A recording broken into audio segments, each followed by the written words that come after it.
The eerie setup, a small-town Easter. It was the Saturday before Easter in rural Pennsylvania, and the air smelled faintly of wet grass and smoke from nearby bonfires. Laura Benton, a 32-year-old single mom, brought her 6-year-old son Eli to the annual Easter egg hunt at Miller's farm, a long-standing town tradition. The field stretched endlessly, dotted with colored eggs hidden beneath logs and among tall grass. Children laughed as parents chatted and drank cider under a wide white tent. But Laura couldn't shake the feeling that something about the farm seemed wrong this year. The old Miller barn loomed dark in the distance, its windows nailed shut, its door chained. When she asked a volunteer why it was closed, the woman replied quietly, "We don't use that barn anymore." "Not after what happened last spring," Laura frowned. "What happened?" The woman just smiled weakly. "Just keep your boy close." The first strange sign, the painted egg. The sun dipped lower as Eli ran ahead through the tall grass, his basket swinging. "Mom, I found one," he shouted. Laura smiled and jogged to catch up. He held a bright red egg, but it wasn't like the others. It wasn't plastic or even dyed. It looked hand-painted, covered in strange black symbols that spiraled like vines. "Where did you find that?" she asked. Eli pointed toward the old barn. "It was just sitting there by the fence." Before she could respond, the wind picked up, and a low creak came from inside the barn, like wood straining under pressure. The air grew colder, unnaturally so. Laura turned to lead Eli away, but when she looked back, the red egg was gone from his hand. In its place was a smear of wet crimson, like blood. Eli looked up at her, pale. "It moved, Mommy. It was moving." The fear builds. The barn whispers. After the event ended, Laura stayed behind to thank the volunteers. But she couldn't find Eli. His basket lay on the ground near the fence. "Eli!" she called. The field was empty. A few cars pulled away, their headlights cutting through the gathering fog. Her heart pounded as she approached the barn. The chain on the door was unlocked, hanging loose. "Eli?" From inside, she heard a faint giggle, her son's laugh, followed by a whisper that wasn't his. "Come find your prize." The smell hit her first, something sweet and rotten like decaying fruit. She shined her phone's flashlight through a crack in the boards. Rows of old Easter baskets lined the walls, each filled with bones, feathers, and matted fur. Then, from the darkness inside, something small rolled toward her feet. A red egg. It cracked open on the dirt, and a tiny human tooth fell out. Isolation and doubt. The sheriff's warning. Laura ran back to her car, shaking. She found Eli standing near the road, barefoot, clutching his basket. "Where were you?" she cried, pulling him close. He just whispered, "The bunny showed me the secret eggs." Panicked, she drove straight to the county sheriff's office in town. Sheriff Donnelly, a heavy-set man with tired eyes, listened silently as she described the barn, the eggs, the whispers. When she finished, he sighed and poured himself a coffee. "Ma'am," he said quietly, "we shut down Miller's barn last year after 3 kids disappeared. Found traces of ritual stuff."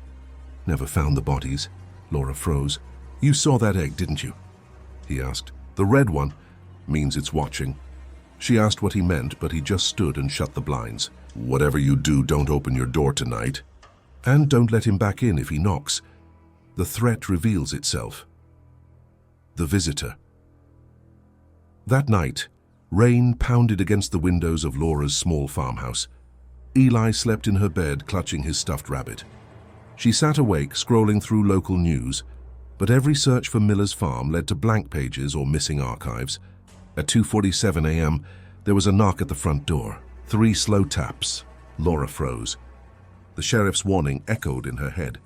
Another knock. Then a voice, soft and childlike. "Mommy, it's me." "Let me in." Her breath caught. Eli was asleep right beside her. The knocking grew harder, faster. Then a scratching sound, like claws against wood. She crept to the window, peeking through the curtain. Outside stood a small figure wearing rabbit ears, holding a red egg.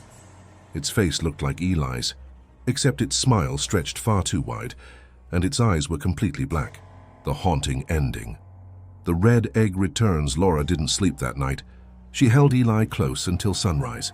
When she finally gathered the courage to open the front door, Muddy footprints led away into the woods, small barefoot prints. But one more thing sat on the porch, a red egg wet with dew. Hands trembling, she picked it up and hurled it into the yard. It cracked open against a rock, and a single photo slid out. It was a picture of Eli smiling, holding his basket in front of the Miller barn. Except behind him stood a tall man in a rabbit mask, one hand resting on his shoulder. When Laura looked up from the photo, the red egg was whole again, sitting perfectly intact in the grass. She backed away slowly, clutching her son. And from the woods, faint but clear, came the voice of a child. "Come back tomorrow, Mommy. We hid more eggs for you." The church basement. The eerie setup. Easter Sunday service. In the quiet town of Lancaster, Ohio, Easter Sunday had always been the most celebrated day of the year. Families packed into St. Gabriel's Church, dressed in pastel colors, carrying baskets of eggs and baked goods. Among them was Mark Delaney, a 44-year-old electrician who hadn't been to church in years. His wife had insisted he go, for the kids. He sat stiffly through the hymns, his eyes drawn to the old stained glass windows that glowed faintly as the sun rose.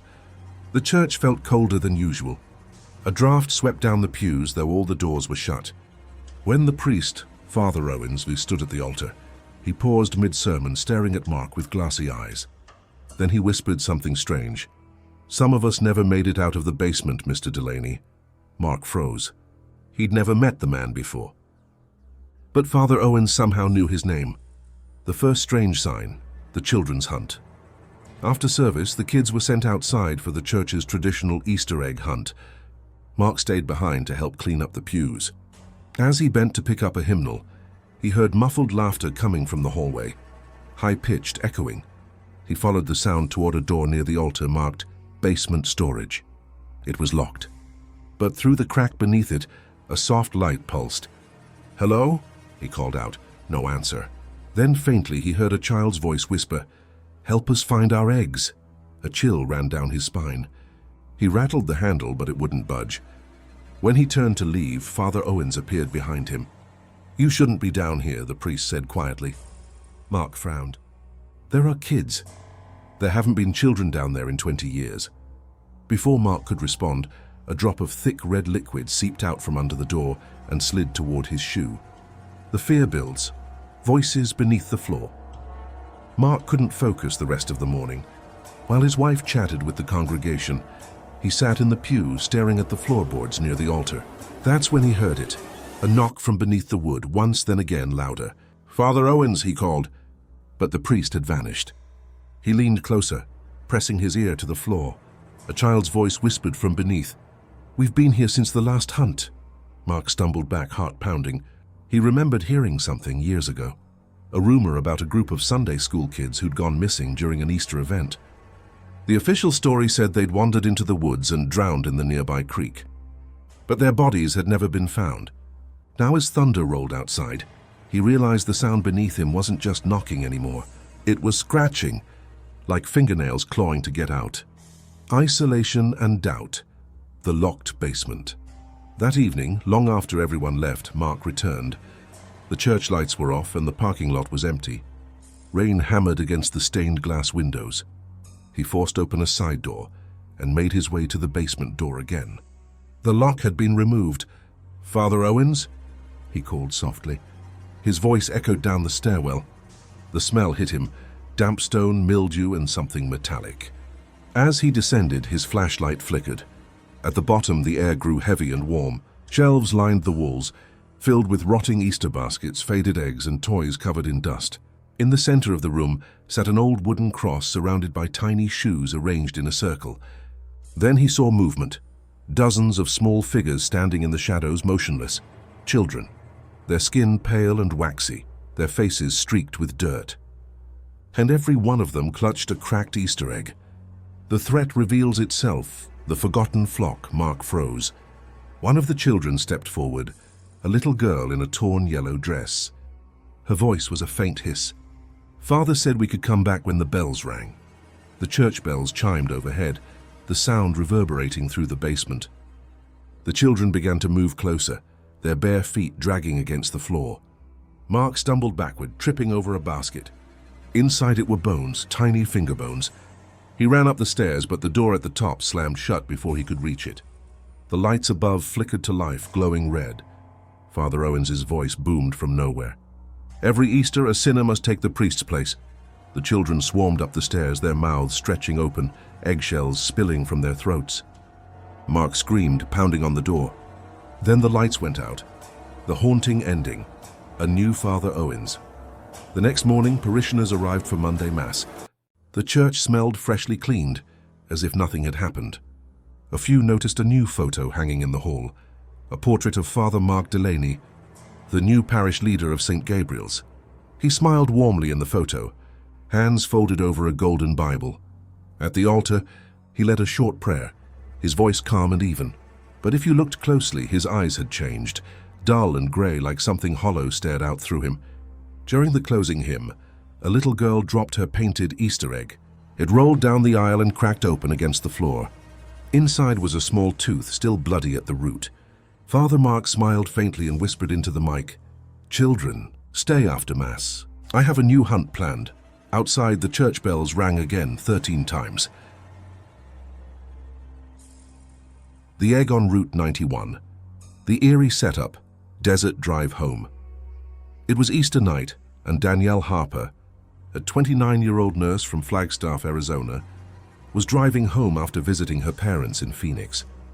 The highway, Route 91, stretched endlessly through the desert, the asphalt shimmering with the last remnants of rain. She hadn't seen another car in miles. The wind howled through the open windows, carrying sand across the road in golden waves. Then she spotted it, a white egg sitting in the middle of the lane, perfectly upright. It looked fresh, clean, and somehow deliberate. Danielle slowed down, headlights reflecting off the smooth shell. She laughed nervously. "Weird prank," she muttered. But as she drove past, her radio began to hiss with static, and through the noise a faint child's voice whispered, "Turn around, Danielle." "You dropped it." Her hands tightened on the wheel. She hadn't told anyone she was driving home tonight. The first strange sign. The egg cracks. A mile down the highway, Danielle couldn't shake the feeling that someone, or something, was following her. The road behind her was pitch black, except for the faint glimmer of headlights, but they weren't moving closer. She pulled over at an old Texaco gas station, the only one for 50 miles. The neon sign flickered, casting pale red light over cracked pavement. When she stepped out to stretch her legs, she noticed something near her rear tire. Another white egg, hairline cracked, sitting upright. She crouched down. From inside the egg, a wet, sticky sound pulsed, like something breathing. Suddenly it split open. Inside wasn't a yolk, but something black and stringy, like wet hair. Danielle screamed and stumbled back, clutching her chest. The gas station lights flickered again, and in the reflection of the window she saw a figure standing behind her car, a man in a white rabbit mask. Fear builds. The man in the rabbit mask. Danielle ran inside the gas station. The attendant, an older man named Tom, looked up from behind the counter, startled. "Hey, you all right, miss?" There's someone outside," she gasped. Tom grabbed his shotgun and stepped out cautiously. The desert wind howled, but the parking lot was empty. He looked around, then pointed to the road. "There ain't nobody out here." Danielle peeked through the glass and the egg was gone. Her stomach twisted. "I swear there was someone," Tom interrupted, frowning. "You said an egg, right? You didn't touch it, did you?" Danielle hesitated. "I might have." His face went pale. "You need to leave now." "What?" He leaned in close, whispering, "Every Easter someone finds one of them. Never twice. Always ends the same way." Outside, the payphone began to ring. Tom looked at it and muttered, "Don't answer that." But Danielle already was. Isolation and doubt. Voices through the phone. The phone was ice cold against her ear. Static hummed for a moment. Then a child's voice spoke. "You found our egg, Danielle. Now we can come home." She slammed the phone down, heart racing. "Tom, who are they?" she shouted. But Tom was gone. The gas station lights dimmed one by one, until only the vending machine glowed faintly red. Her phone buzzed in her pocket. Air text from an unknown number. "You dropped another one." She looked outside. A trail of white eggs now lined the edge of the parking lot, stretching toward the desert. Each one began to crack open, releasing a faint mist that drifted toward her. Danielle backed up, coughing as the smell of rot filled her nose. Through the mist, the man in the rabbit mask appeared again. He held something in his hand, a rusty Easter basket dripping with blood. And inside it were car keys that looked just like hers. The threat reveals itself. The hunt begins. Danielle bolted out the back door and sprinted toward her car. She could hear footsteps crunching behind her, slow and deliberate. When she reached her car, the doors were already unlocked. The engine started on its own, headlights blinding her as she dove inside. The radio switched on, a faint, cheerful Easter hymn playing backward. Then a voice over the static, "Don't look in the mirror, Danielle." She froze. Slowly, against every instinct, she turned toward the rearview mirror. The man in the rabbit mask sat in the back seat. His gloved hand reached forward, setting a cracked egg on her shoulder. "Happy Easter," he whispered. Danielle screamed, swerving off the road. The car rolled 3 times before slamming into a ditch. As everything went dark, she heard children laughing in the distance, faint, echoing through the desert rain. The haunting ending. The egg returns. 2 days later, state troopers found Danielle's car abandoned near mile marker 247. The driver's door was open, and her phone was still recording. The last thing captured was a child's voice saying, "We found you." Inside the car, they found dozens of painted eggs, some cracked, some perfectly intact, arranged neatly across the dashboard. No trace of Danielle was ever found, but every Easter since, travelers on Route 91 report the same thing: a single white egg sitting in the middle of the highway, always upright, always waiting. Some drivers stop to move it, some ignore it. Those who touch it vanish within 24 hours. And every year on Easter night, a broken radio transmission plays across the emergency frequency. A woman's voice whispering through static, "Don't turn around. He's in the back seat."